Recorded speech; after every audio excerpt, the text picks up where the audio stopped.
Assalamualaikum warahmatullahi wabarakatuh. Di sini saya akan menjelaskan tentang Undang-Undang Dasar 1945, Fondasi Konstitusi Negara Indonesia.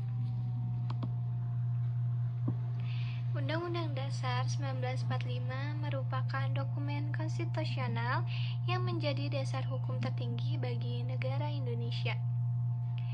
Sejak proklamasi kemerdekaan pada tanggal 17 Agustus 1945, UUD telah berperan penting dalam pembentukan struktur pemerintahan, melindungi hak-hak warga negara, dan mengarahkan kebijakan negara menuju tujuan nasional. Konstitusi ini adalah manifesting dari aspirasi rakyat Indonesia untuk merdeka, bersatu, berdaulat, adil, dan makmur. Selanjutnya, saya akan menjelaskan juga tentang sejarah pembentukan Undang-Undang Dasar 1945. Pembentukan Undang-Undang Dasar 1945 diawali oleh sidang BPUPKI yang dibentuk oleh pemerintahan penduduk Jepang pada bulan Maret 1945. BPUPKI bertugas menyusun rencana bagi kemerdekaan Indonesia. Pada sidang pertama BPUPKI yang berlangsung dari 29 Mei hingga 1 Juni 1945, muncul gagasan dasar negara dari berbagai tokoh nasional, termasuk pidato Soekarno yang kemudian dikenal sebagai Pancasila. Sidang ini dilanjut oleh Panitia Persiapan Kemerdekaan Indonesia atau PPKI yang bertugas menyempurnakan draft konstitusi.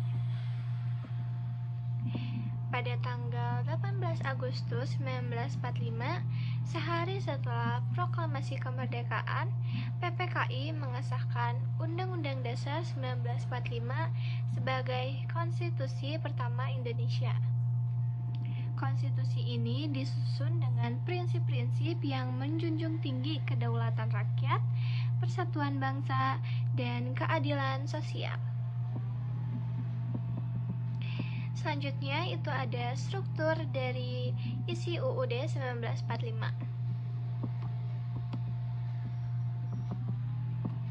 UUD 1945 terdiri dari pembukaan dan batang tubuh yang berisi 37 pasal, serta aturan tambahan dan aturan peralihan. Pembukaan UUD 1945 mengandung Pancasila sebagai dasar negara, tujuan nasional, dan cita-cita kemerdekaan Indonesia.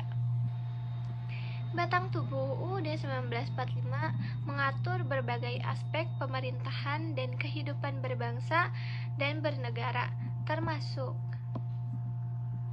yang pertama itu ada bentuk dan kedaulatan negara. Pasal 1 UUD 1945 menetapkan bahwa Indonesia adalah negara kesatuan yang berbentuk republik, dengan kedaulatan berada di tangan rakyat dan dilaksanakan menurut Undang-Undang Dasar. Yang kedua itu ada lembaga-lembaga negara. UUD 1945 mengatur struktur lembaga-lembaga negara seperti MPR, DPR, Presiden, BPK, MA, dan MK. Setiap lembaga memiliki fungsi dan kewenangan yang spesifik dalam menjalankan pemerintahan dan menjaga keseimbangan kekuasaan. Yang ketiga itu ada hak asasi manusia.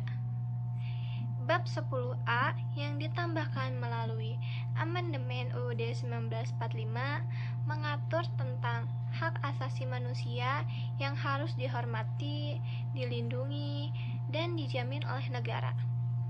Ini mencakup hak atas hidup, kebebasan beragama, pendidikan, pekerjaan, dan kesejahteraan sosial. Yang keempat itu ada sistem pemerintahan daerah. Pasal 18 sampai 18B mengatur tentang pembagian wilayah Indonesia ke dalam daerah-daerah provinsi dan kabupaten atau kota, serta hak dan kewajiban pemerintah daerah dalam menjalankan ekonomi daerah. Yang terakhir adalah perekonomian nasional. Pasal 33 UUD 1945 menetapkan bahwa perekonomian disusun sebagai usaha bersama berdasarkan atas asas kekeluargaan. Negara menguasai cabang-cabang produksi yang penting bagi negara dan yang menguasai hajat hidup orang banyak.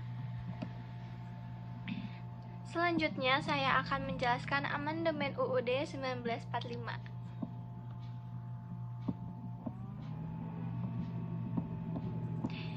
Sejak pertama kali disahkannya UUD 1945 telah mengalami 4 kali amandemen, yaitu pada tahun 1999, 2000, 2001, dan 2002. Amandemen ini dilakukan untuk menyempurnakan sistem ketatanegaraan dan menyesuaikan dengan dinamika perubahan dalam kehidupan berbangsa dan bernegara. Beberapa perubahan penting hasil amandemen meliputi: yang pertama itu ada menguasai sistem demokrasi. Amandemen menghilangkan peran dominan MPR dan memberikan kekuasaan legislatif yang lebih besar kepada DPR. Pemilihan umum juga diatur lebih demokratis dengan pemilihan presiden dan wakil presiden secara langsung oleh rakyat. Yang kedua itu ada penegasan hak asasi manusia. Penambahan bab 10A memberikan penegasan dan pelindungan yang lebih komprehensif terhadap hak asasi manusia. Yang ketiga itu ada desentralisasi dan otonomi daerah. Amandemen memperkuat prinsip otonomi daerah, memberikan kewenangan yang lebih besar kepada pemerintahan daerah dalam mengatur dan mengurus urusan pemerintah di wilayah masing-masing.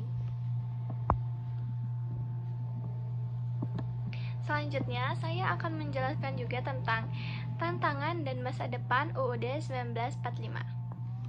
Meskipun telah mengalami amandemen, pelaksanaan UUD 1945 masih menghadapi berbagai tantangan. Beberapa di antaranya adalah isu penegakan hukum, korupsi, perlindungan hak asasi manusia, dan ketimpangan sosial. Dalam konteks globalisasi dan perkembangan zaman, UUD 1945 harus terus disesuaikan agar tetap relevan dan mampu menjawab kebutuhan dan aspirasi rakyat. UUD 1945 bukan hanya sebuah dokumen hukum, melainkan juga simbol persatuan dan identitas nasional. Konstitusi ini mengandung nilai-nilai luhur yang harus dijaga dan diwarisi kepada generasi mendatang. Dengan memahami dan meramalkan UUD 1945, bangsa Indonesia dapat terus melangkah maju dalam mewujudkan cita-cita kemerdekaan, yaitu masyarakat yang adil, makmur, dan sejahtera. Selanjutnya, ada prinsip-prinsip dalam UUD 1945. UUD didasarkan pada beberapa prinsip utama yang menjadi landasan negara Indonesia. Prinsip kedaulatan rakyat menempatkan rakyat sebagai sumber kekuasaan tertinggi dalam negara. Prinsip negara hukum menegaskan bahwa segala tindakan pemerintahan harus didasarkan pada hukum yang berlaku.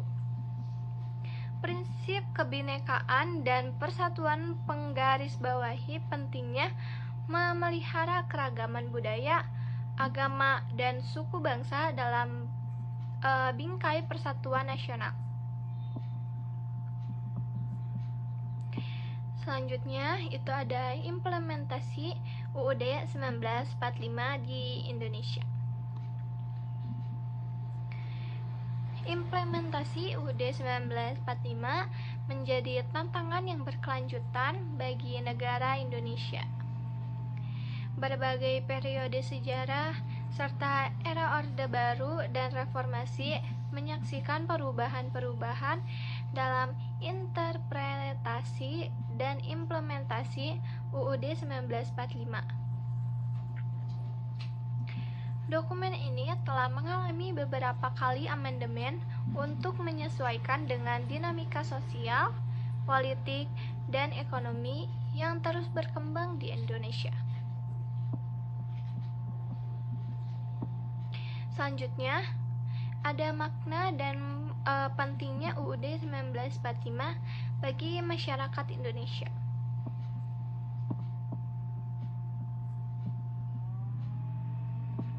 UUD 1945 bukan sekedar sebuah dokumen hukum, tetapi juga menjadi simbol kesatuan dan keberagaman bangsa Indonesia.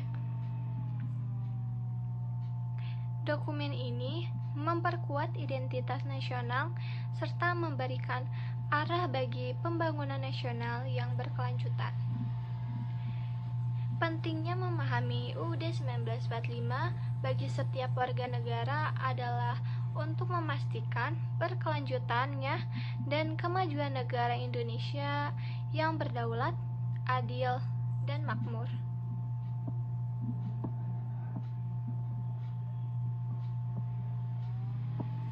Kesimpulan, UUD 1945 adalah tonggak konstitusional Indonesia yang menggambarkan semangat dan nilai-nilai di ujung tinggi oleh bangsa Indonesia. Melalui struktur, prinsip, implementasi, tantangan, dan amandemen yang telah diuraikan, UUD 1945 memainkan peran penting dalam membentuk dan mengatur kehidupan berbangsa dan bernegara di Indonesia.